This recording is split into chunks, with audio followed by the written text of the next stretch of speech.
In regional travel news this week, Costa Rica is proposing a new travel requirement that will restrict re-entry into the country based on being there as a visitor, basically ending what is known as the border run system. Now, this is a big deal because Costa Rica has used the border run system as a primary means of staying in the country long-term for time immemorial. And so this is a major change to the region that affects not just Costa Ricans, but Panamanians and Nicaraguans especially as well, and many Americans and Canadians who go in and out of Costa Rica regularly. We're seeing lots of changes to travel worldwide all the time, and this is only a proposal, but it is being debated by the government of Costa Rica, and it is worth digging into a little bit what the Tico Times reports on, because it could have some serious ramifications, or at least cause some major changes to how we plan to do things here in the region.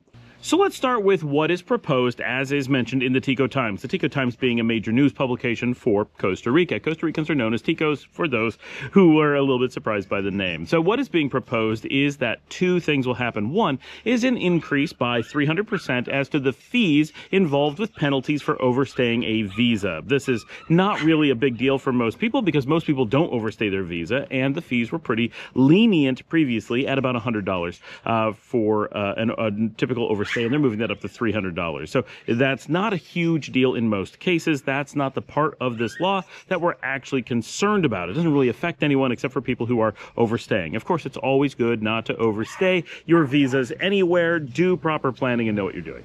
What does matter is what they're looking at doing is actually stopping the border run system. The way that the law is worded, it's presented as though the border run system is an end run around their migration practices. And the explanation is that what they want to do is stop border runs so that people who want to stay longer than the 90 days generally allowed by the Costa Rican visa program would be able to use that time to apply for a short-term or long-term residency permit and go through that channel. Of course, that's absolutely fine, and Costa Rica can do what makes sense for them. And there are a number of 180-day visas allowed for the country as well. So for a lot of people who are expecting to be there for a while, you're not necessarily looking at a really short-term stay. However, there are a lot of people who only get 30-day visas going into Costa Rica. This is important to note. In order to curtail the border run system, and before we dig into that, what exactly is a border run system? A border run system, like we have currently in Costa Rica and we have here in Nicaragua, is a system by which you are able to exit the country before the end of your visa time in that country. For both countries, it can be up to 180 days. Step into a country that has a hard border. For Nicaragua, the only one that's nearby is Costa Rica. For Costa Rica, the ones that are nearby are Panama and Nicaragua. Step over the border and then return back in. By going fully over the border, checking into another country, and coming back, you're going through all the legal checks and balances of the border control system, and this is considered adequate to allow you to stay for however long they give you on your next visa. Here in Nicaragua, there's no specific limit to the number of times you can do this. However, we are aware that when you do a border run system, at some point after you've done it a number of times, depending on your behavior, meaning how your border runs are done. Some people do them consecutively, just one right after another. Some people do them only occasionally. These things play into the decision. At some point, the government will tell you that you've done too many and it's time to consider residency. In Costa Rica, presumably the system goes on indefinitely without the same kind of check and balance. Both countries allow you to do it a bit. They're very flexible, and this is a great thing about the region and makes the area very attractive for tourism. You just have a lot of flexibility for people who are truly traveling and would like to stay for a while, maybe go back and forth a couple places, and so forth. So it works out really well. It's major encouragement for people to come into the zone.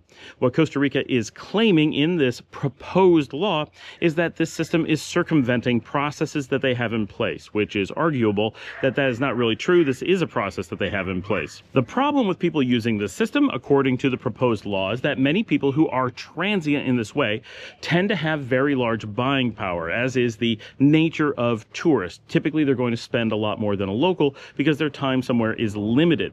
But because they are allowed to come in and out so often and they are able to stay for so long, what they're finding is that people are coming in as tourists without becoming residents, without going through those checks and balances, without making that investment, which could mean time and effort, not money, into the country of Costa Rica, that they are encouraged to take out long-term or longer-term rentals, such as short-term apartments that are furnished.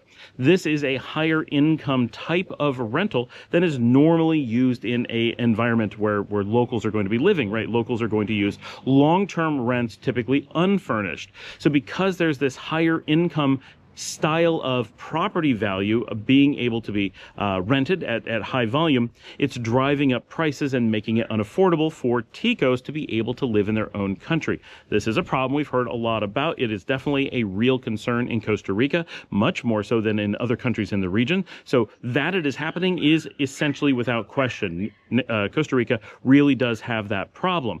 Does it have it because of this particular border run mechanism, or is that unrelated? That is a bigger question. So what's important here is that they are debating this in the government of Costa Rica and considering whether this is a step that they want to take to curtail tourism, because basically what they're finding is unrestrained tourism is causing damage to Costa Rica. I think most people would agree, and especially here in Nicaragua, where it is a common concern that we really don't want to end up like Costa Rica.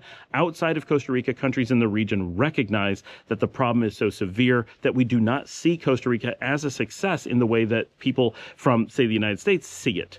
We see it as a failure, something to be avoided because of exactly these reasons. So it's interesting and encouraging to see Costa Rica making a bit more of a concerted effort to at least look into possibly curtailing this. However, what's super important about this bill, what makes this particular approach risky and important to understand, is they're not just looking to get rid of border runs. In order to do it, what they're saying, proposing, is that they're going to issue a 90-day ban on someone who has come into the country. Now, exactly how this will work is unclear.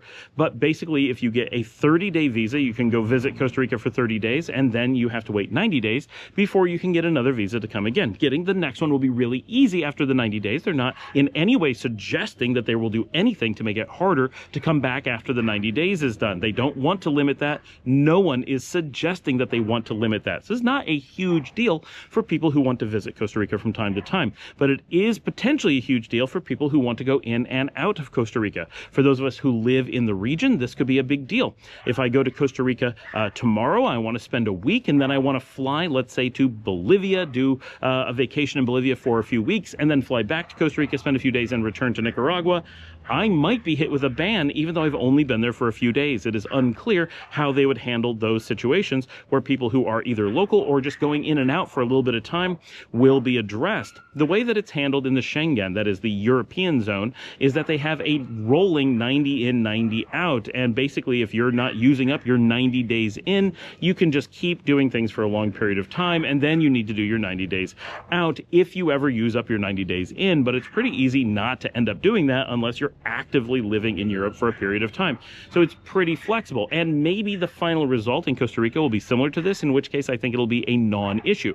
But what is being proposed and what they're worried about in the Tico Times is not that. They believe that there's at least a potential that the law will pass and that it will have a stipulation that simply allows you to go in and does not allow you to come back in for 90 days, which would be crippling. It would absolutely end Costa Rica's position as a transit hub. I'm sure is not mentioned, but I am personally sure that they would have exceptions for people who are in the airport and not actually leaving the airport to go into the country. However, places like Panama, right next door, make a big deal about encouraging people to leave their airport and go into their country while there. This would be something you couldn't do in Costa Rica unless they made entire new visa categories for it, because you wouldn't be able to retransit back through the country.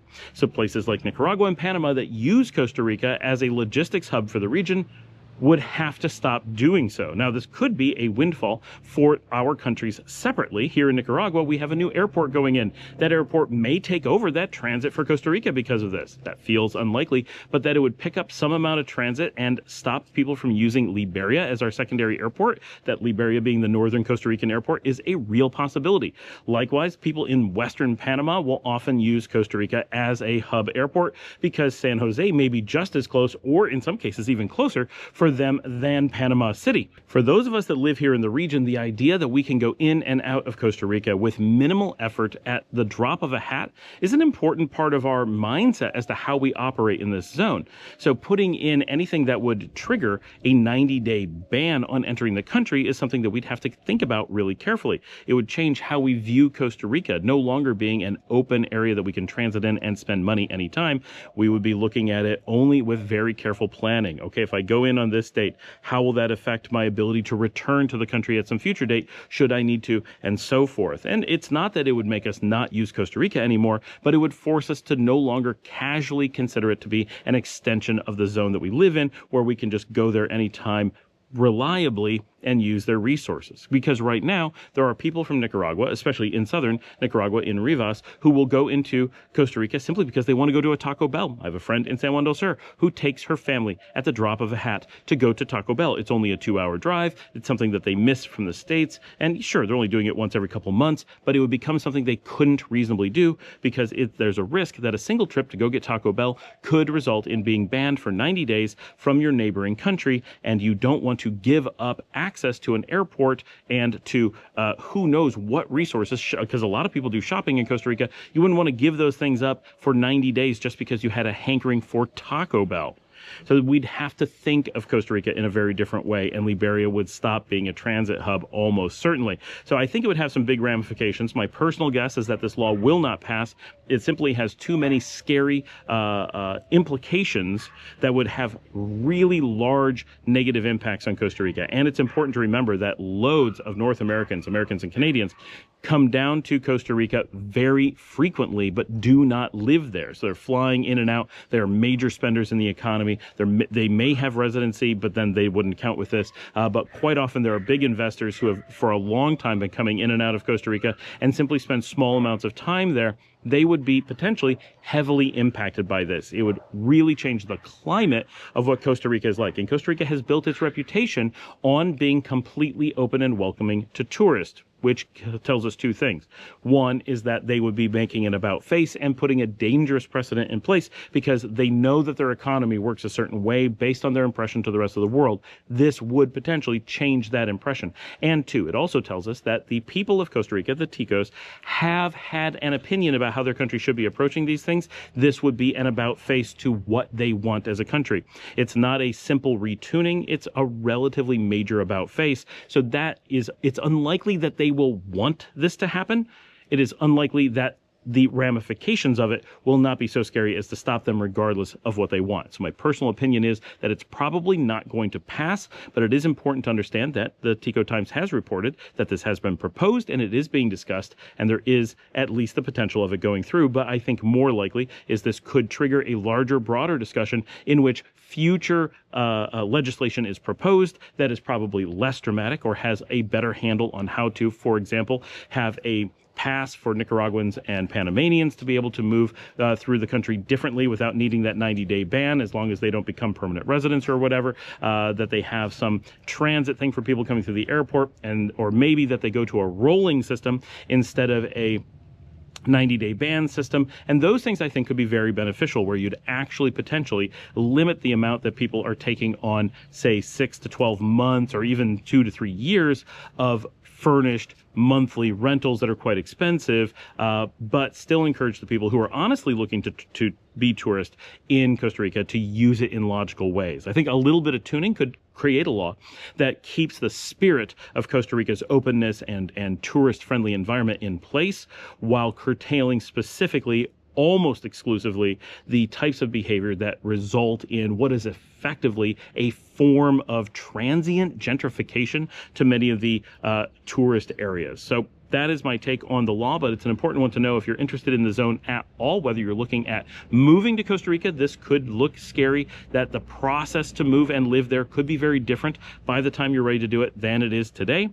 And if you're looking at being in the zone and you want to use Costa Rica as a transit point, like I often do, it's something you need to be aware of. And it's important just to understand what the future of Central America is likely to look like. Thanks for joining me. Like and subscribe. If you'd like to help support the work that we do here, you can buy me a coffee at buymeacoffee.com/Scott Allen Miller. As always, get down in the show notes. There's a ton of information in there. There's expat communities to join. There's instructions on how to send in a video of yourself with questions. There's ways to contact me. There's links to loads of other channels channels that we have with videos of Nicaragua, music of Nicaragua, all kinds of different things. Go down in the comments, say hello, ask questions, leave a comment, of course, anything you want to do, including supporting Marcela, my producer, who has stage 4 Hodgkin lymphoma, and we are raising money for her, not for her treatment, but for her long-term in-home care and needs of her family as a single mother going through chemotherapy.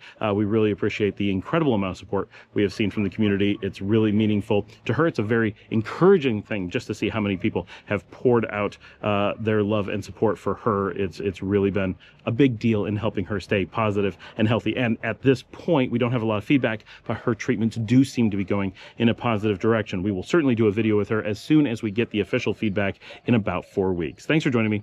I'll see you all tomorrow.